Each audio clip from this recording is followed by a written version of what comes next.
देखिए, जनता जब किसी को बदलने पे आती है तो अच्छे से अच्छे लोग धराशायी हो जाते हैं। लेकिन भाजपा में घमंड इस समय पराकाष्ठा पर है और इनका जो घमंड है वो इनके कामों में झलकता है, इनकी सोच में, इनके विचार में झलकता है। जब माननीय नेता सदन को, माननीय मुख्यमंत्री जी को हम लोग कल सुन रहे थे और उनकी बातों में कई बार उपहास उड़ाना सामने वाले लोगों का ये जैसे सगल बन गया है। पूरे सदन में उन्होंने 2, 3, 4 बातें, कभी लोकदल के ऊपर, कभी राजभर जी के ऊपर, कभी शिवपाल जी के ऊपर, कभी नेता प्रतिपक्ष के ऊपर, सारी वही बातें रखी।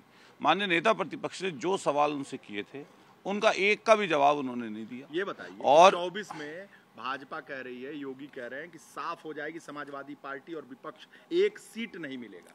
देखिए, उनका कहना इसलिए वो अपनी पार्टी के लिए कहेंगे, अपने विचारधारा के लिए कहेंगे, लेकिन ये तो जनता को तय करना है। आप देखिए लोकतंत्र पर किस तरह का पहरा बैठाया जा रहा है।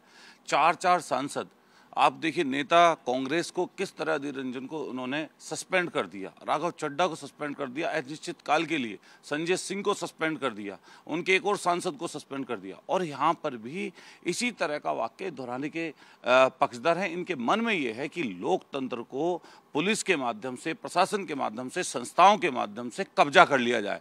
लेकिन जनता जब बदलाव पर आती है तो बदलती है। जो इनका 80 का दावा है, ऐसा भी हो सकता है कि दलित, पिछड़े, अकलियत के लोग, गरीब गुरबा और ऐसे लोग जो अगड़ी जाति के भी लोग हैं, जो इनके बदलाव के पक्ष में हैं, जब बदलने पर आएंगे, ऐसा भी हो सकता है कि 80 ये कह रहे हैं उल्टा हो जाए, 80 में से 80 भाजपा एक भी ना जीते। और जब हम लोग भारत माता की जय के जयकारे लगाते हैं तो मन में भाव आता है, हम सब लोग इकट्ठा हैं, एकजुट हैं। और जहाँ तक मणिपुर की बात है, मणिपुर में जो हुआ है वो पूरे देश और दुनिया ने देखा है और उस पर भाजपा की स्टेट की सरकार, भाजपा की केंद्र की सरकार जवाब देने से बचती रही, बल्कि 4 महीने से बच रही है। 4 महीने तक जो तांडव वहाँ पर हुआ, हमारी महिलाओं के साथ, बहनों के साथ जो दरिद्रता वहाँ पर की गई, शर्म से इनका सिर झुक जाना चाहिए था। इसमें भी ये तानाशाह बनकर खड़े हुए हैं।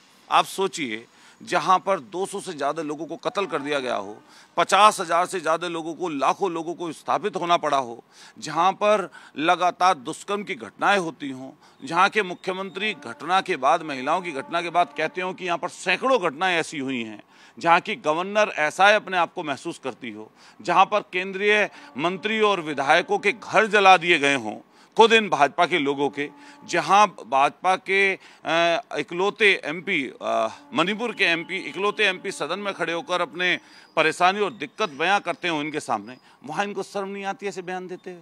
ऐसे लोगों को शर्म आनी चाहिए जो लोग इस समय मणिपुर के परेशानी और दिक्कत को खत्म करने के बजाय, सोल्व करने के बजाय उस पर उसका उपहास उड़ा रहे हों, उस पर राजनीति कर रहे हों। विपक्ष तो भाग गया, ऐसा कह रहे हैं। देखिए, मैं आपको फिर बता दूं, जब 2 घंटे 13 मिनट के भाषण में आदरणीय प्रधानमंत्री जी ने 1 या 1.5 मिनट कुल मणिपुर पर बोला हो और मणिपुर पर ही चर्चा होनी हो, उस पूरी चर्चा से मणिपुर, वहाँ के लोग, वहाँ की महिलाएं, वहाँ के कर्मचारी, वहाँ के व्यापारी सब नदारद थे मणिपुर के।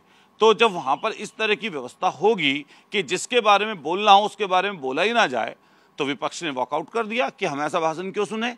इसी तरह की बातें, लच्छेदार बातें ये लगातार 9 साल से कर रहे हैं। जनता पिस रही है, महंगाई बढ़ रही है, लोगों के रोजगार छीने जा रहे हैं, नौकरियां खत्म हो रही हैं, उन पर ये लोग कोई चर्चा नहीं करना चाहते, इमोशनल टच देते हैं, भावनाएं लोगों की भड़काते हैं। हरियाणा में इनकी सरकार है, मणिपुर में इनकी सरकार है, मध्य प्रदेश में इनकी सरकार है और इनका कोई अपनी परेशानी, दिक्कतों पर बोलने का कोई काम नहीं है।